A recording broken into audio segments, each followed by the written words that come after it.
Good evening, everybody. This is your favorite aspiring classicist here, a wandering author, reminding you that we're all the authors of our own lives. As always, my message remains the same.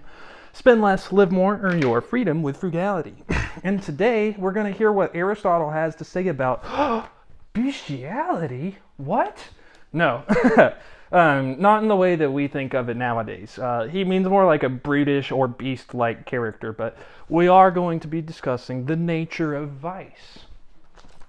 And Aristotle opens up the chapter by saying, "Let us next begin a fresh part of the subject, by laying down that the states of moral character to be avoided are of three kinds: vice, unrestraint, and bestiality.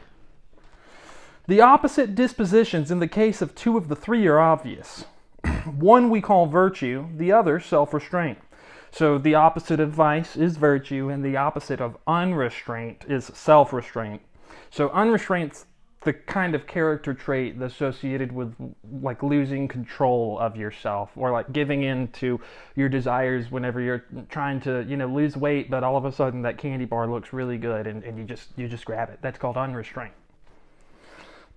As the opposite of being beast-like, it will be most suitable to speak of a superhuman virtue, or goodness on a heroic or divine scale.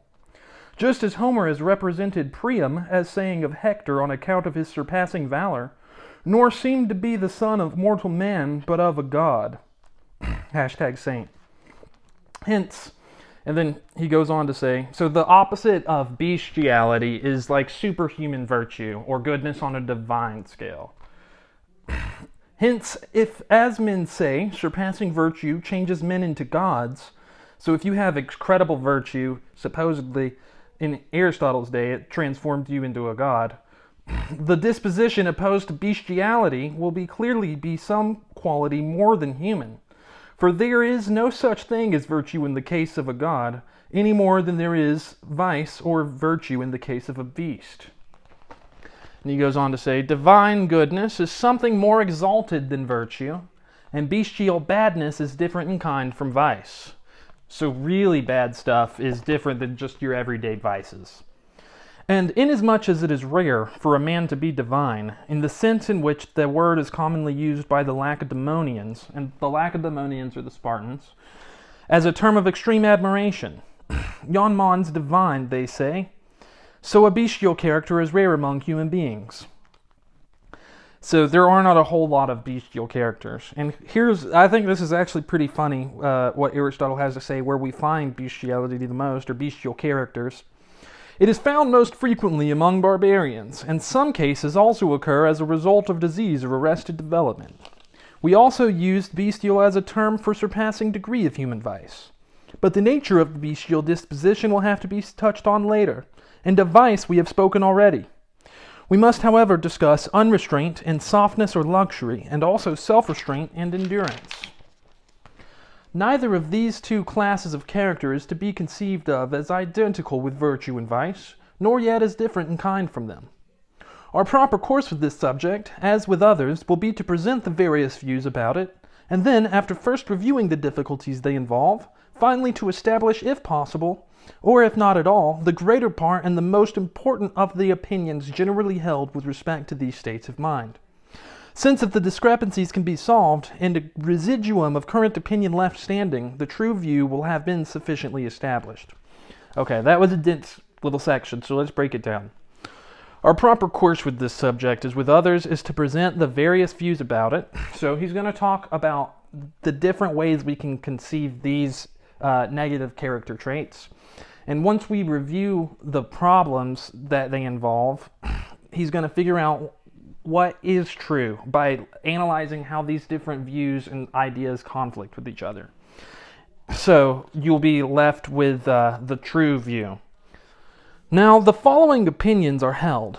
A, that self-restraint and endurance are good and praiseworthy dispositions. Unrestraint and softness bad and blameworthy. Did you hear that, guys? Don't be soft, according to Aristotle.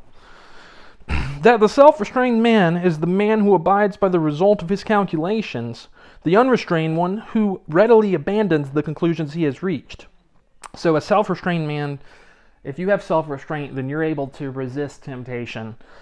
if you don't have self-restraint, if you're unrestrained, then temptation's just going to take you any which way it wants to. That the unrestrained man does the things he knows to be evil under the influence of a passion, whereas the self-restrained man, knowing that his desires are evil, refuses to follow them on principle. So, unrestrained men do things that they know are bad because they're influenced by a passion of some sort, whether that's, sex or food or money, whatever it is. It's the same across the board. He's just unable to control himself in the face of passions. Whereas the self-restrained man is the opposite. He knows that what he's desiring is bad, and so he refuses to follow him. Pretty simple.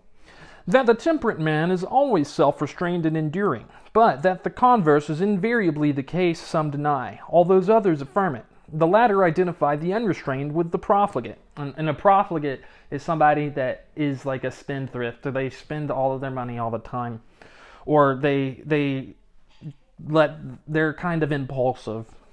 With the unrestrained promiscuously, the former that distinguish between them.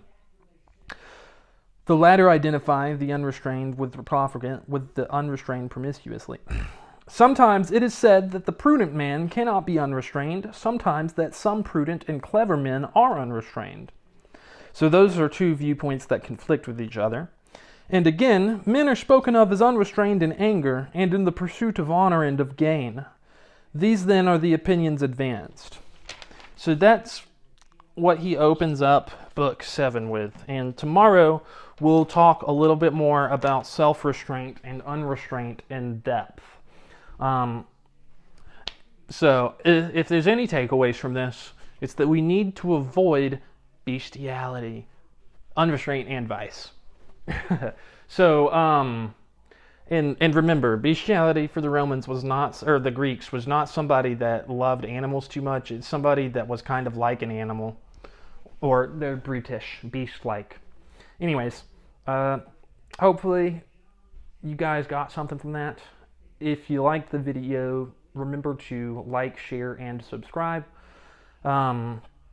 As always, my message remains the same. Spend less, live more, earn your freedom with frugality. What are y'all doing in order to inspire, uplift, and empower your local community today? Because this world isn't changing unless we all do our part. And you can count on me to do mine daily.